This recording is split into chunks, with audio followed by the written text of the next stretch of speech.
Yo. Greetings, my patrons. Welcome back. Look, man. We got Trump addressing, the strike on Venezuela, man. And we finna see how they finna unveil this and how they finna do this, you know what I mean? But before we get into some of the questionnaires that people have for Trump, because I'd be real with you. If you want to see the whole press conference, you go see it. You know where to get it from. But I mean, I gotta get straight to it. My bad. You now rocking with the best of real, lad. Cool. You feel me? But it's just that Trump, what they did, man, they basically took over Venezuela. You gotta understand that Venezuela is technically like another state in the United States of America right now. That is crazy to me, man. Like, they really took over Venezuela. They say they're running the Venezuelan government until there's another government that comes into power. And nobody knows when that could happen or what. Because you know that all leaves on the discretion of Trump. But he think, oh yeah, this is a good one here. We could deal with this one here. You know, then they finna let him have it. But to me, this is like straight up what we always been saying about America, like having a hand in everybody government. This is it happening directly in front of everybody, man. And look, Trump already said we gonna keep the oil, and that's straight up. One thing you could say about him, man, is that the man he does what he say he gonna do, and like this is like he not playing no jokes, man. Like he being saying like, man, we gonna come get you, and people was like, I don't know if he gonna go get him or what. And then Trump actually went over there with the American army and get him, and they like this a win. Like they ain't playing like, and who gonna say something to the American army? We got a clip though. It's like who gonna say something to the American army, man? That's crazy. Maduro has been sharply criticized by his allies, but not by Western nations, despite questions about its legality. So does the operation signal a new aggressive US strategy, and what might the global impact be? This is Inside Story. Let's see what Inside Story got to say about it, man. Less than a day after being snatched in Caracas by US Special Forces, the lightning operation came hot on the heels of the new US national security strategy unveiled only a few weeks ago. The document once again setting out plans for US domination of the Western Hemisphere. Venezuela faces an uncertain future, but there'll be anxiety too among others, friends and foe, on what's next in their relations with Washington. So, is the capture of Maduro an isolated operation or a signal of more US intervention to come? What's next for Cuba, Greenland, and others that might be in Trump's sights? That's what I'm trying to say, buddy. He get it. He get what I'm trying to say. But Padres like, boy, Trump, Trump may be out for. Like he said that he was going to acquire more land. He said that he was going to make other countries the United States of America. He said that, man, and that's funny. It's not funny, but it's just it's weird to see it happen in real time because it's been a long time since governments have crossed this line with each other. And like Trump got the biggest army, and it's like, bro, I'm doing this, and who gonna stop me? And if y'all wait too long to stop him, he might have all the world armies already locked up and good to go. Because to me, what happened to the Venezuelan army? Like they just let them come in there without no fighting, without no war, without no nothing or anything like that. And I know them boys they come tough now. It ain't like they didn't come soft, but it's like, bro, like y'all didn't say like, hold on, like what's going on? Like we gonna fight for Venezuela? Like it's like ain't nobody wanted to have no nationalism and say, oh no, we gonna fight on behalf of Venezuela. Wow, that's different. That's different. That's different, man. But I agree with him, man. Like he say, we never know what is to come, man. You know what I mean? And you know, Trump is out. He's outside. He's outside. Let's see what else. He's outside. And others that might be in Trump's sights. We'll discuss all this with our guests shortly, but first a report from Paul Ging. In custody and out of power, Nicolas Maduro is being held in New York, pending charges which include narco-terrorism and cocaine smuggling. Questions persist about the legality of his detention and the US's future plans for Venezuela under international law. Okay, thank you very much. The US national security strategy, unveiled just last month, sets out the template for Trump's America First foreign policy, which includes foreign interventions if in US interests. For a country whose interests are as numerous and diverse as ours, rigid adherence to non-interventionism is not possible.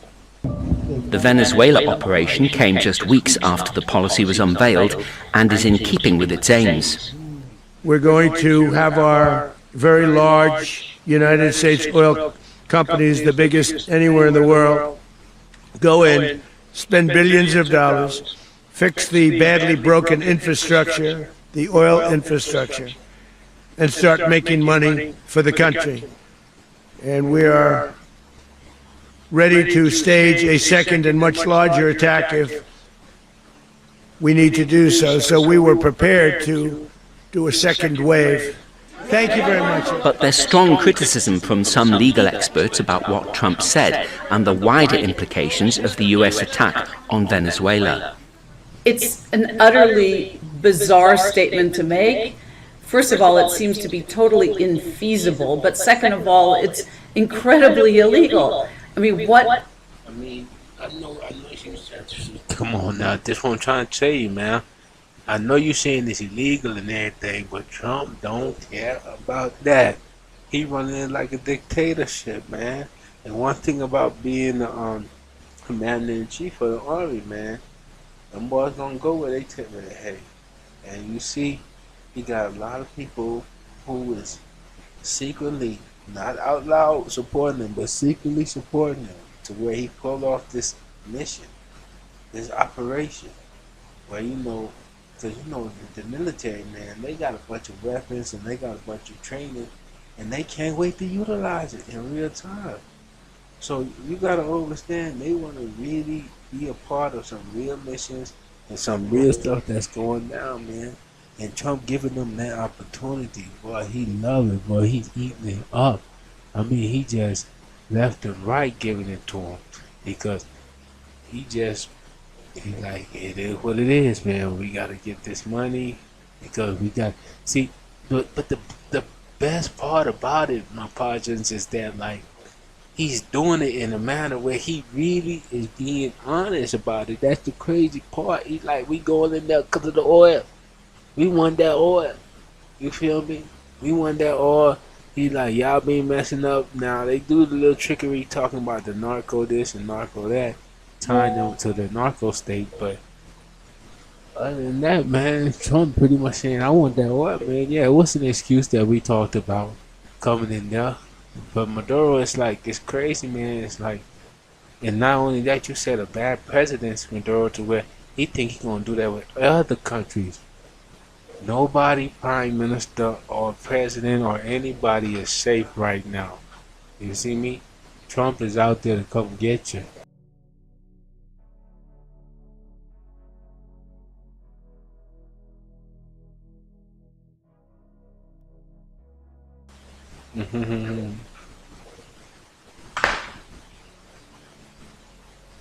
Wow. Let's check out this clip. We know that the United States now wants to make money off of Venezuela's oil. How do we know? Well, we can just listen to what President Trump said. Here's what President Trump said. Quote, we're going to take out a tremendous amount of wealth out of the ground, meaning oil. And that wealth is going to the people of Venezuela and the people outside of Venezuela that used to be in Venezuela, meaning oil companies. And it goes also to the United States of America in the form of reimbursement for the damages caused us by that country. So what I want to do in this video is talk about what's going on, how this is going to impact investments, oil, and how this also has to do with China. There's a lot of things at play here, and this is why I keep saying that 2026, our economy is changing faster than ever, and this is going to impact the way that investments are going to move in 2026. And so if you are an investor and you want to see how money is moving and how it creates investment opportunity in 2026, I invite you to join me on January 13th on my live, free, and virtual investor summit where I'm going to be going over number one, how the economy is changing, and number two, how these changes are going to create new and unique investment opportunities in 2026 because a lot of things are changing from Trump policies to our economy, to the Federal Reserve Bank, to artificial intelligence. All these things create opportunities for the financially savvy. I'm going to do this workshop twice on January 13th, once in the morning at 10:30 a.m. Eastern Time, and then again in the evening at 8 p.m. Eastern Time. Now, if you'd like to join, it is free, but you have to register. I have the link for you down in the description below. And one small request, if you are interested in joining, please register soon, because we have a limited number of people that can actually join me live on this software. Every time I've done one of these investor workshops in the past, either we hit capacity and had to turn people away, or we're very close to hitting capacity. So if you're interested, please register soon. Now, let's talk about how Venezuela got here. Venezuela is sitting on the largest oil reserves in the world. And decades ago, many countries, like the United States, had companies in Venezuela that were producing and getting money, meaning oil, out of the ground. But that changed in 2007 because the then leader of Venezuela, Hugo Chavez, decided to nationalize the oil industry. And what that meant was they took the oil assets away from these companies, from Exxon and ConocoPhillips. They kicked these companies out and said that now it is the governance of Venezuela.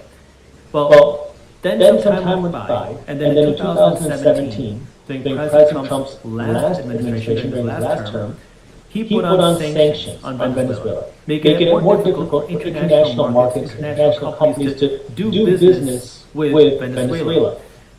Now, the thing you should also understand is now Venezuela is sitting on these huge oil reserves. They're sitting on all this wealth, but they're struggling financially. And the reason why is because they don't have the ability to actually produce and pull the oil out of the ground because the infrastructure is now so old. And this is where President Trump has responded to that. This is what President Trump said, quote, "We, the United States, built Venezuela's oil industry with American talent, drive, skill, and the socialist regime took it from us. And so what we saw is that in the 1990s..." Hey, but see, look, before he continue to go, right? But that's why he's so hyped with Putin and everything that Putin do, because this is how he feel too. This is the sentiments he has as well. It's like he got the sentiment like, man, look, they took that from us from a while ago, man. I've been watching them have money, have fun with that, and America ain't been making no money off of it. And see, now we know a lot of this going on, right? But we still don't want everybody to forget about the Epstein trials. See, he know that's a sinker. But if anything comes out with him being tied to it, that's a major sinker, because that really goes deep into like just being involved in something that's very, very serious. But to get back to the oil, man, he keeping it, man, and he said it's like, and the funny part is like he executing it, like, and this not even the first. I think this just coming up on the first year that he being the president. Like, man, Trump got the world. The world is shook. The world has to be shook. Cause why? You see, basically anybody is at risk right now. He can come to anybody's door. The American government, American army come to your door. Bam, bam, bam. Hey, come on. You gotta go to jail in America. That's crazy. That's crazy. And basically, there wasn't no Congress or nothing involvement He said he didn't want to talk to Congress about it because Congress has leaked things. Like, so he didn't want, he wanted this to kind of be like a covert mission. Like as if, because you know, he say some things and then he joke about it, but then some other things he be serious about it. Like taking over Venezuelan oil. And he took it and he said, this is ours. And he keeping it, man. Let's go back to this clip and see what's going on, though. But he keeping them up. In early 2000s, Venezuela was pumping out about 3.5 million barrels of oil a day. That's a couple decades ago. Now we're looking at under a million barrels of oil a day. So less than a third of the oil production a day here. And this is where Venezuela has seen a lot of pain in their economy. And this is where now President Trump wants to change that. And this is directly from what President Trump has said. This is what he's saying, quote, "We're going to have our very large United States oil companies, the biggest anywhere in the world, go into Venezuela, spend billions of dollars, fix the badly broken infrastructure, the oil infrastructure, and start making money for the country. And we are ready to stage a second and much larger attack if we need to do so."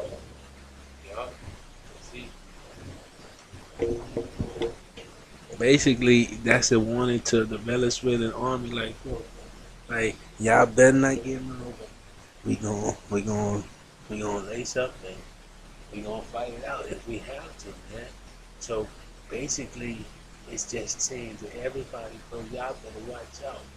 Y'all better watch out because we are on guard, man. Like even like some of the, let's say, big CEOs of the oil companies in America are like saying like, whoa, you kind of messing up the money, buddy, because it's not like they already making money over there.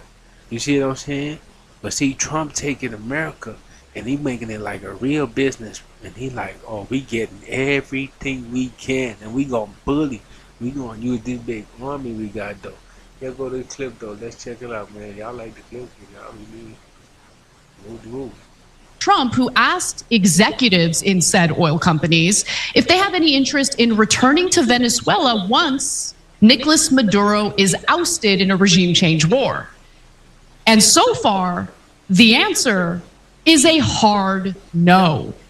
That's what Politico is reporting, and I am super shocked by that. Cenk, what are your 2 cents? Yeah, it's definitely surprising because Venezuela appeared to be picked first because it has the largest oil reserve in the world, and we almost always attack countries with large oil reserves. But I think that I have a different theory on why we're going there, and it might surprise you. So let's find out why it might not be the oil companies, and then talk about why we might be going to war with Venezuela anyway.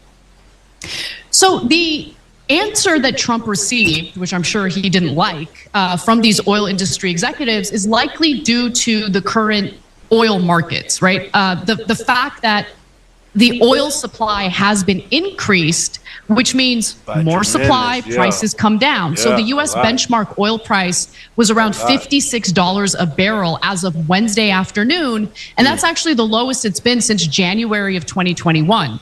Here in California, we're not feeling the relief because they tax the crap out of gas here. Come on. Too much concern about oil price. The increased supply is also having the opposite effect on these oil companies. Those prices are also way too low to entice companies to take the risk of pouring huge investments into the crumbling Venezuelan oil facilities that former strongman Hugo Chavez seized decades ago, industry officials and analysts said. And I want to just quickly correct something that I said on the show yesterday. Trump said something about how Venezuela stole our oil, and I'm like, what? What does he even mean by that? I think he's referring to what Chavez had done under his leadership. And so U.S. oil companies have better investment options elsewhere, according to one person who's... But even with that, though, Hugo was basically... I understand what they're saying, because Trump is saying that the person who was going against Hugo Chavez, or who was in power before, right, he was more on the side of America and more in bed with American interests, right? And he would give more money and get more access. But when Hugo Chavez took it over, he did what he wanted to do, how he wanted to do. So like now it's like, oh snap, they see what's going on. It's a difference now. Wow. Trump, man, he's out there, man. He's outside. He's outside. Familiar with the discussions. And then two people familiar with Trump's efforts say that the administration has only recently started initiating the outreach to the industry. It's not as straightforward to convince companies to risk capital in an uncertain political environment, one of those people said. Now, I've got more details on Trump's conversations with these oil executives. So, for instance, Evanon Romero, who is a former executive at the Venezuelan state-owned oil company known as Petróleos de Venezuela, now works as a consultant in Houston and is actually part of this opposition effort against Maduro, right? So in late November, the Trump administration met with Exxon, ConocoPhillips, and representatives of the Venezuelan opposition group to which Romero belongs, although he wasn't at this particular meeting. The meeting was led by the Energy Secretary, Chris Wright, and the discussion centered on the possibility of the two oil majors returning to Venezuela, right?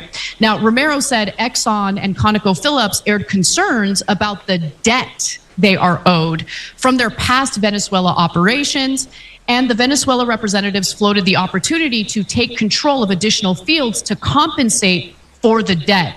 So what does that mean? So U.S. oil companies were actually operating in Venezuela. Chevron still does. Chevron has some sort of deal with Venezuela, Right, and that's apparently what I'm they're saying. happy They were still making money over there. They were still involved with making money in Venezuela. That's why I don't understand. Like, I mean, I guess Trump was saying we wasn't making money, and he wanted to get his cut.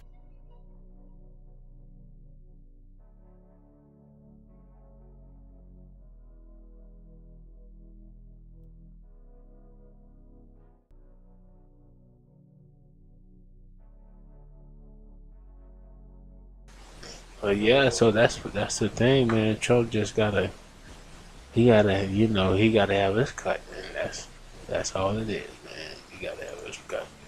But let's hear what matter of fact, I hear her, right, which is cool, right? But let's hear what Trump has to say, man. Cause they asked him some questions. Let's see what he talk about. Cause Trump got his own mind about this. He ain't worried about y'all.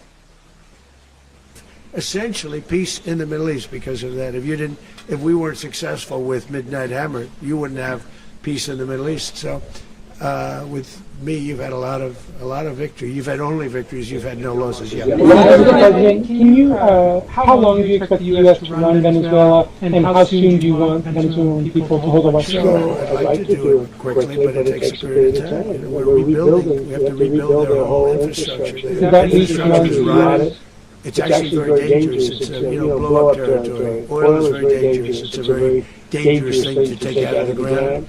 It can kill a lot of people. It has killed a lot of people doing just that. The infrastructure is old. It's rotted. Much of it is stuff that we put there 25 years ago, and we're going to be replacing it. And we're going to take a lot of money out so that we can take care of the country.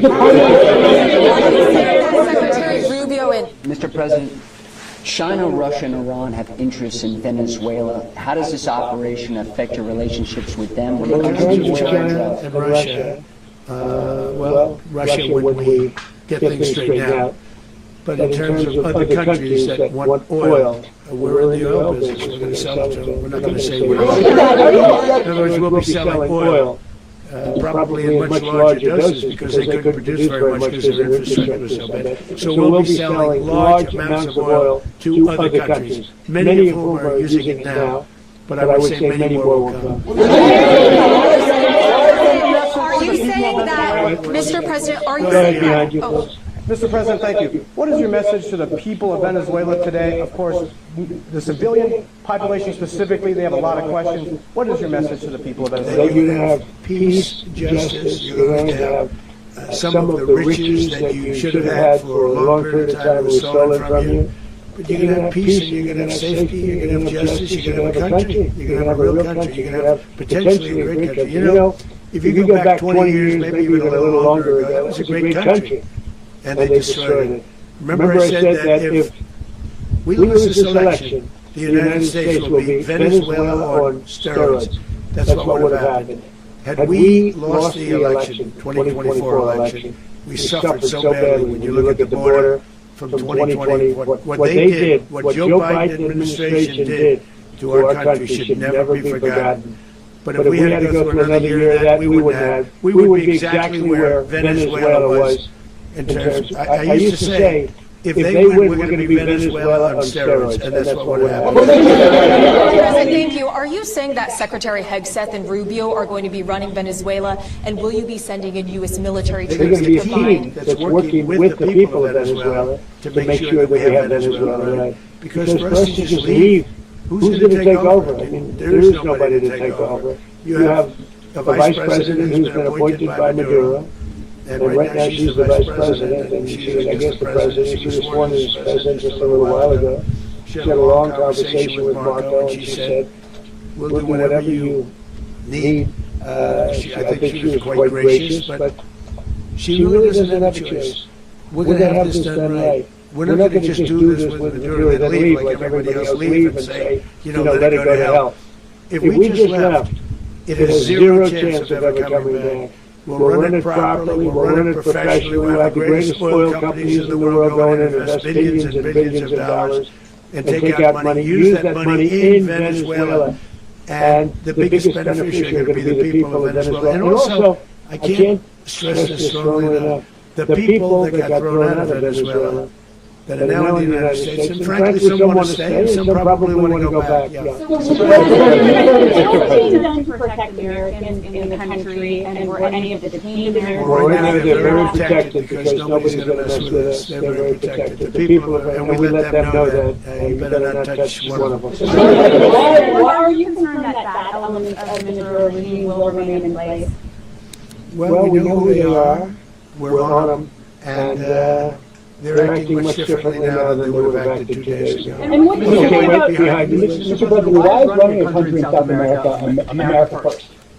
Well, I think it is because we want to surround ourselves with good neighbors. We want to surround ourselves with stability. We want to surround ourselves with energy. We have tremendous energy in that country. It's very important that we protect it. We need that for ourselves. We need that for the world. And we want to make sure we can protect it. Yes, sir, please, go ahead. Is there a message for Cuba in years to come? Well, Cuba's an interesting case. Cuba is, not doing very well right now. That system has not been a very good one for Cuba. The people there have suffered for many, many years. And I think Cuba is going to be something we'll end up talking about because Cuba is a failing nation right now, very badly failing nation. And we want to help the people. It's very similar in the sense that we want to help the people in Cuba, but we want to also help the people who are forced out of Cuba and living in this country. Do you want to say something about that, Marco? Well, I mean, I just gave a statement a few minutes ago about, when the president speaks, you should take it seriously. Suffice it to say, Cuba is a disaster. It's run by incompetent, senile men, and in some cases, not senile but incompetent nonetheless. It has no economy. It's in total collapse. And by the way, they were, all the guards that helped protect Maduro. This is well known. Their whole spy agency, all that were full of Cubans.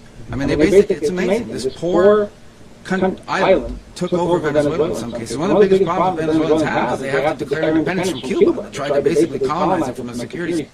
Wow.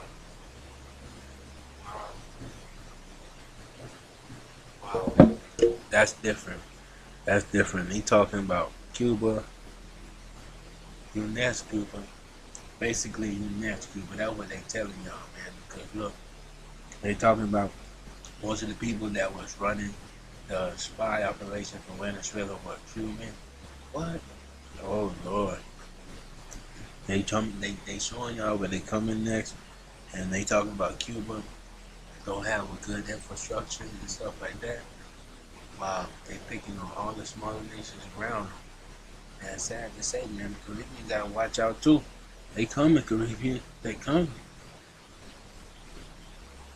Y'all better hope y'all make it through Trump, man, because they coming. What? And you see, he got the people supporting him already. They coming, man.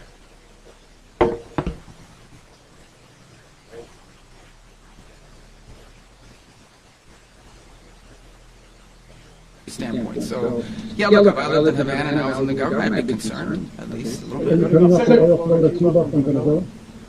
Well, the president already announced a week ago that anything that's sanctioned, it's sanctioned oil, it's not going to be allowed to get there. So that's the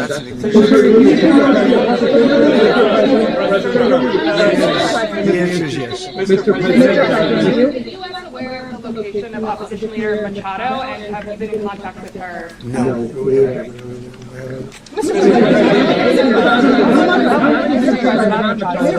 On Monday. I think it would be very tough for her to be the leader, but she doesn't have the support within, or the respect within the country. She's a very nice woman, but she doesn't have the respect. Mr. President, it's possible the U.S. ends up administrating Venezuela for years, Well, it won't cost us anything because the money coming out of the ground is very substantial, so it's not going to cost us anything. We will.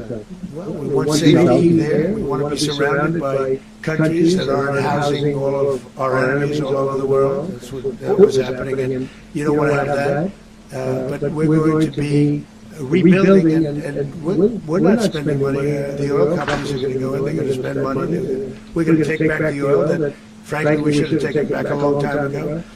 A lot of money is coming out of the ground. We're going to get reimbursed for all of that. We're going to get reimbursed for everything that we spend. So it's going to be a very important. This is a very big evening that took place last night. We have to be surrounded by safe, secure countries, and we also have to have energy. Very important. We have to have energy that's real energy, not where they're getting 4% and 5% of the energy out of the ground. You take a look, it was such a disaster. So what's going to happen with Venezuela, I think, over the next period of a year is going to be a great thing. And the people of Venezuela will be the biggest beneficiaries. Military. Mr. President, thank you. What did you last speak to Maduro about when you spoke? And is the Well, I don't want to get into conversations, but I did have conversations with him, and I said, you got to surrender. And I actually thought he was pretty close to doing so, but now I wish he did, yeah. Mr. President, can you explain, you said that Maduro is responsible for drug trafficking. You recently pardoned the former president of Honduras who was convicted of many drug trafficking. Can you explain how these situations are different? And would you ever pardon Maduro? I endorsed, as you know, the winning president, the man who won in Honduras. I endorsed the man who won in Chile. I endorsed the man who won in Argentina. And we are doing very well with that whole group. What the man that I pardoned was, if you could equate it to us, he was treated like the Biden administration treated a man named Trump. That didn't work out too well for them. This was a man who was persecuted very unfairly. He was the head of the country. He was persecuted very unfairly. And there are a number of them. And we felt that it was a very unfair situation that happened to him. He's also a party member of the man who won. So obviously the people liked what I did. And one of the reasons that was done is because of the fact that the party in power felt very strongly that that man was treated very badly. I studied it very quickly, and then I studied it. But before you finish, good story, right, Trump? But we all know why. It's because that person who was locked up for all that time, like, you know what? I'll cooperate. I'll do what y'all say. I'll do what y'all want. Whatever you need me to do. I'll be your eyes. I'll be whatever, right? So guess what? Yeah, all right, cool. Let's free you. Let's bring nobody back in. And you'll be running the country. Like, they playing chess. Like, the players, like, they just putting one in and taking the next one out. It's like, man, it's crazy, man. Like, this is not just a 1 year thing. Like, Trump trying to set himself up so he could be good no matter what happens. He's going to be straight regardless.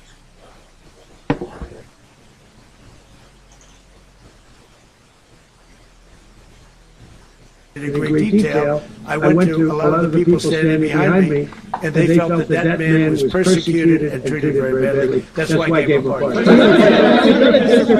You referenced boots on the ground earlier. Can you just sort of button this up? Do you envision the U.S. military having a presence in Venezuela as the U.S. runs that Well, country? no, we're going to have a presence in Venezuela as it pertains to oil, because we have to have, we're sending our expertise in. So you may need something, not very much. But no, we're going to be taking out a tremendous amount of wealth out of the ground. And that wealth is going to the people of Venezuela and people from outside of Venezuela that used to be in Venezuela. And it goes also to the United States of America in the form of reimbursement for the damages caused us by that country. So I want to thank you. You have one? Yes. You were so nice before. I'm going to give you the final question. Unless it's a bad question, in which case I'll go one. It's about Putin, if you want to. About Putin. Well, that's always nice. You had a phone call with him on Monday. Did he talk at all about Maduro? Did y'all talk about this? No, we never spoke about Maduro. Are you mad at him right now? I mean, there's this. I'm not thrilled with Putin. I'm not thrilled with Putin. He's killing too many people. There was that in I thought that would be so. I settled 8 1/4 war. You know what the 1/4 was? Thailand and Cambodia. I did it again. They broke out, and I did it in about 5 hours. And I settled it. I'm giving myself 1/4, so I'm up to now 8 1/4. In other words, I settled the war, but then they broke out. They had a pretty bad breakout over the last 4 days. I got them to go back to peace. So I only give 1/4. I thought the easiest one would be, one of the easier ones would be Russia, Ukraine. It's not. And they both have done some pretty bad things. And look, that's Biden's war, that's not my war. But I want to stop the lives. Did you see where last month, 30,000, this last, it was 27,000 the month before. 30,000, mostly soldiers, were killed this last month. 30,000. I want to stop that. You know, I got NATO to pay 5% instead of the 2% that they weren't paying. They weren't paying 2, now they pay 5. And we send them a lot of munitions, we send them a lot of things, missiles and various other things, a lot. And they pay. The United States is not losing money, we're probably making money on that. It's the last thing I care about. I just want to stop all those people. We're losing 25, 30,000 human beings that come from 2 places that are very far away. But if I can stop, because it's something I've been pretty good at, doing deals, I guess. It's all a deal. Life is a big deal. But if I can stop that war and stop 30,000 young people, in addition... I don't think he realized that was a good wordplay when he said life is a big deal. I like that. I like that wordplay. You know, it is a big deal. It's very, very important. Life is great. You feel me? But man, we just gotta observe the situation, man. You know, the breaking news keep coming up because I mean, it's sad to see that. I mean, man, having America inside your house like that is never a good feeling, man. But hopefully the future can pan out right for the people at least, and because they oil going, got a little bit of oil going, right? And I mean, it's gonna shake up the economies all around the world because somebody's gonna feel this and somebody's gonna feel that from many different places. But that's it for this one here Padres, man. We appreciate y'all for rocking with us, man. Remember to tell a friend, to tell a friend, to tell a friend. You hear me? Like, comment, subscribe, share the content, man. And until next time, I will say, cool, what you got for the people? But I'll cool out there working hard for us, you feel me? But until next time, my Padres, I want y'all to keep your head up and never get fed up while I do the same.